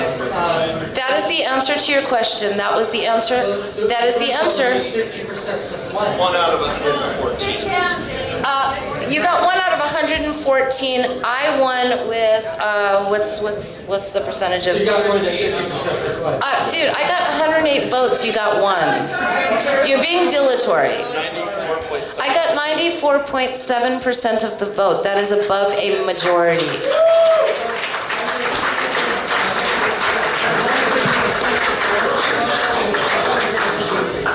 Okay. Okay, is it an announcement? What we did at the end is it won on first round. Porcupine is giving the results of the people that voted in Porcupine. We had an additional paper ballots that were added to it. We can probably fix that somehow, but it was the first round, so it was just counted. Okay, what I'm gonna do is I'm gonna go ahead and roll the die. The first person that was nominated, yes, sir, I beg your pardon?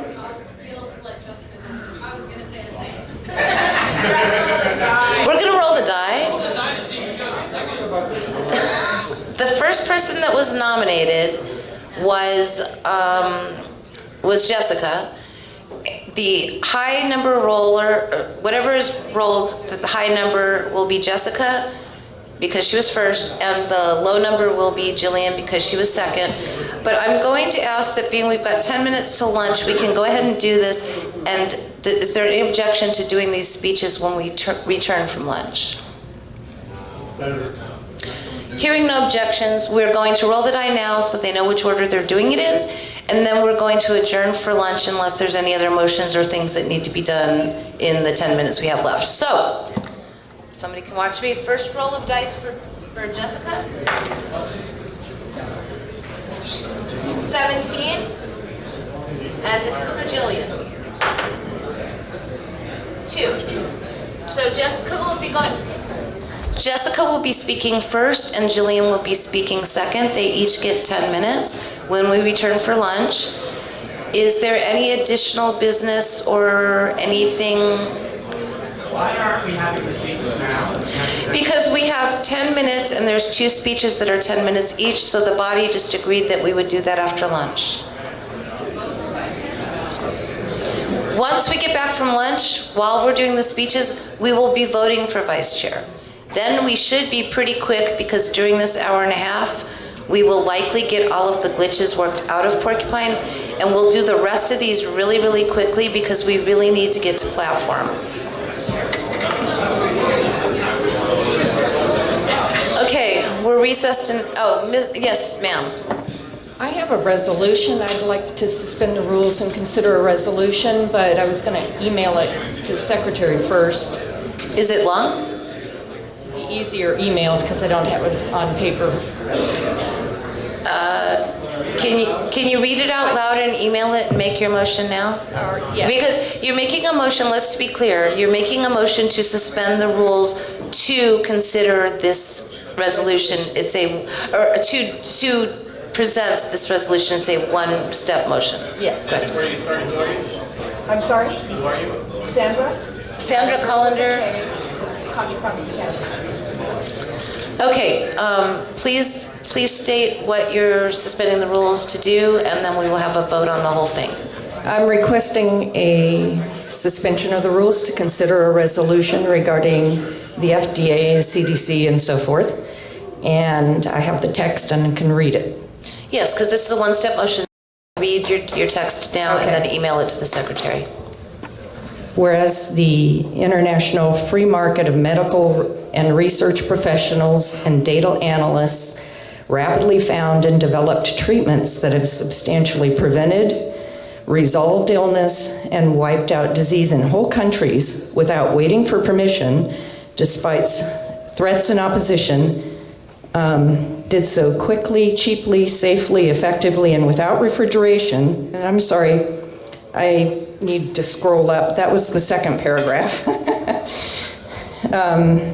It starts out, whereas the WHO, WHO, CDC, NIH, FDA, and other unelected bodies and bureaucrats have major conflicts of interest, have put politics and their own interests above science and common sense, actively opposing existing treatments for disease in favor of delayed, new, expensive, and unproven remedies. And then, whereas the international free market of medical and research professionals, which I already read before, found and developed treatments. And I'm going to not reread the whole thing.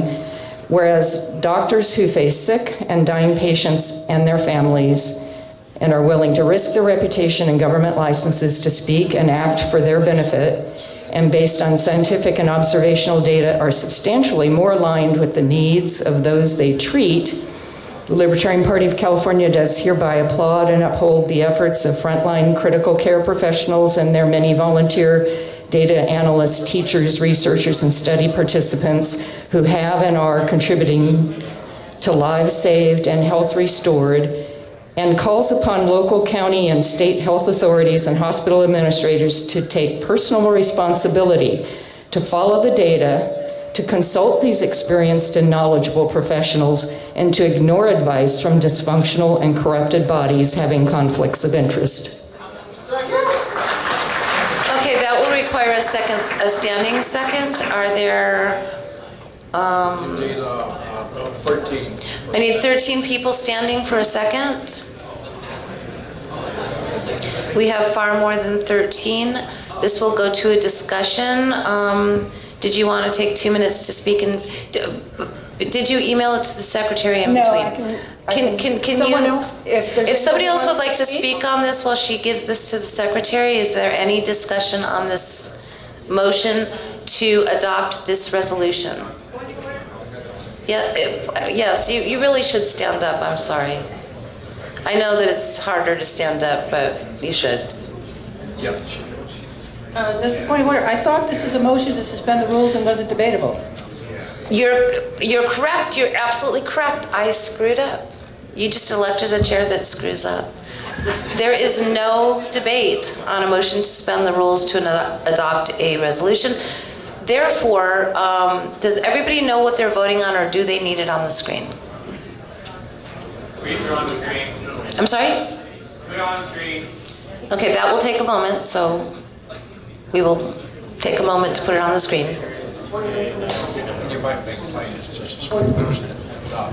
Yeah, and to be very clear, and I asked her 3 times, even though she was asking you to consider this resolution, I asked her if this was to adopt the resolution, which it was, which is why it's a one-part motion with no discussion, or a one-part vote with no discussion. Yes, sir. That's, I just wanted to clarify, it is one, there will not be 2 votes. There will not be 2 votes, it's 1 vote. And I clarified with her like 3 times, this was to adopt this, even though she was saying, you guys need to consider it, but she said she wanted to do a single vote to adopt. And this will require 2/3 because it's a suspension of the rules, is that correct? Yes, it's a 2/3 threshold. The whole enchilada is 2/3. Can we do this thing? Can we not talk about stuff right now? Can the secretary not talk about stuff right now because he's right in the middle of trying to get something on the board that on the screen that we're dealing with? So talking to the secretary at this particular moment is really bad timing.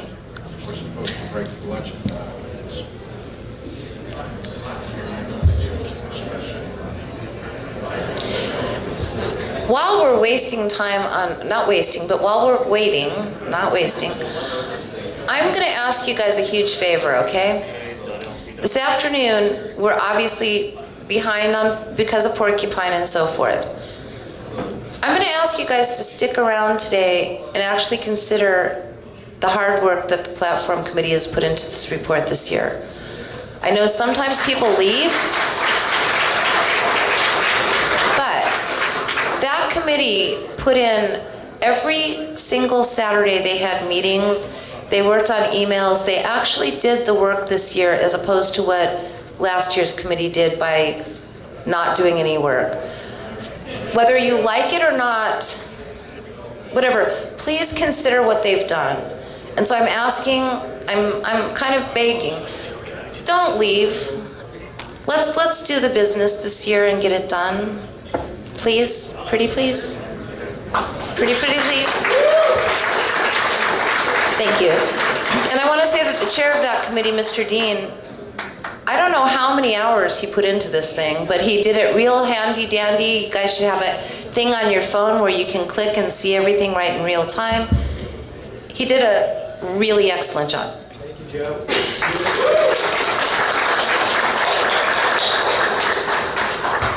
Okay, so are we getting close to getting this thing on the screen? Waiting to receive the email. Sorry. Can we, oh, fuck. Oops. Oopsie daisies. You're not the vice chair.